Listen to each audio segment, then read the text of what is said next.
Hello po mga kalingap. Nandito po tayo ngayon, panibagong reaction video na naman po ang inyong matutunghayan sa araw na ito. Ngayon po mga kalingap, ang ating re-reactionan po ay ang charity vlog po ni Roel of Malalag. Nung nakaraang araw po mga kalingap ay dumalaw po si Roel of Malalag sa bahay po ni Nanay Francia. Isang senior, hindi pa siya senior kasi 59 years old pa siya. So, hindi pa siya senior. Pero isa siya sa mga beneficiary ni Roel of Malalag. Nakatira siya doon sa Bakawan. Bakawan. So, doon po ang kanyang bahay. Kasama po ang kanyang mga anak, apo.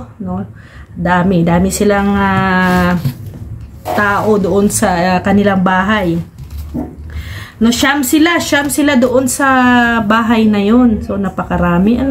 So, yung area ni Nanay Francia, siguro pag once na mag high tide, yung tubig sa dagat, siguro din yun, matubig ang area. Kasi kita nyo naman yung area, medyo talaga din,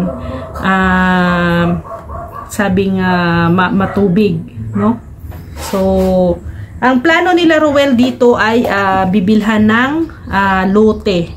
Kasi plano nila Roel na patayuan po ng bahay si Nanay Francia. So, alam niyo mga kalingap, ang hirap po sa panahon ngayon. Sobrang hirap po talaga na wala kang sariling lupa, wala kang sariling bahay. Kasi kagaya ngayon, na pag ikay ay tumanda, kahit marami kang mga anak, pero kung hikahos naman sa buhay ang mga anak mo, wala din, hirap din. Wala kang maaasahan talaga. So, si Nanay Francia po, wala itong sariling lupa. Pati yung mga anak niya, na nagstay dyan sa kanilang bahay. Problema din po, may problema din kasi siyam sila na nasa loob, na naninirahan dyan sa bahay. Tapos, yung lupa or yung bahay na tinitirhan nila, hindi pa sa kanila. So, anytime, pwede silang paalisin. So, kaya nga, naghanap si Roel ngayon ng lupa, lote para kay Nanay Francia. Kasi, kawawa din naman po yung si Nanay Francia na mapaalis po sa bahay niya na syempre nagkakaedad na, mayroong karamdaman, ang hirap ng sitwasyon.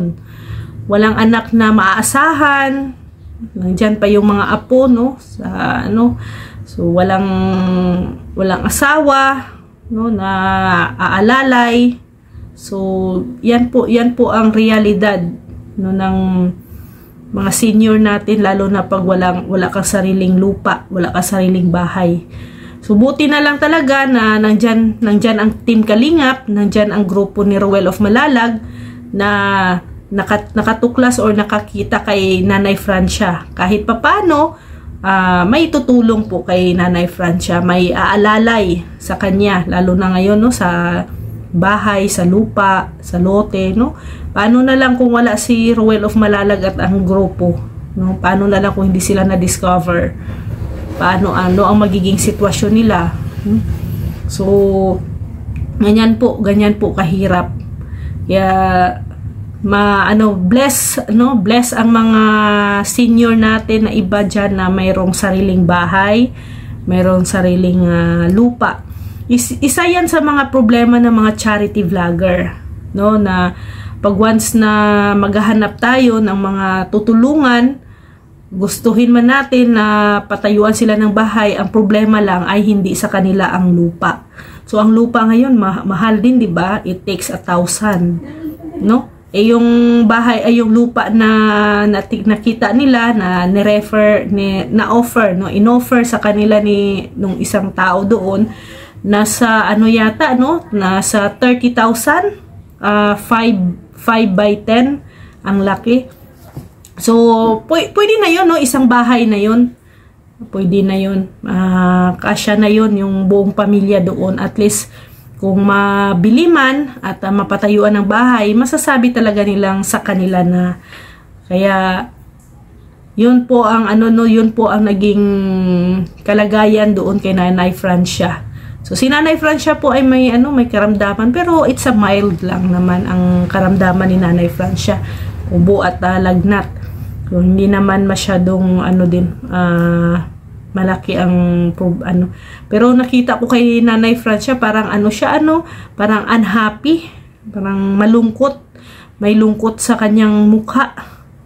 Siguro nga may marami ding problema, lalo na ngayon sa panahon sa diet ay mahina ang kita, maulan.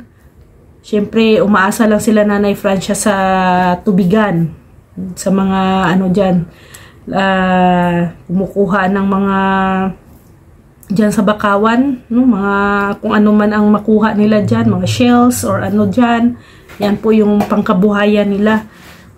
Kaya mahirap, Kaya sana ay matulungan si Nanay Francia sa kanyang problema. At sana din sa mga anak ni Nanay Francia, magtulungan din. Tulungan nyo din po si Rowel at si Nanay Francia. Wag lang pong iasa lagi sa mga vlogger. Yung vlogger po ay yan, aalalay lang sa inyo, tutulong sa simula, pero kayo pa rin po habang buhay, kayo pa rin po ang magkasama mga anak. Kaya sana ay magtulungan sa panahon ngayon, magtulungan, kailangan po magtulungan.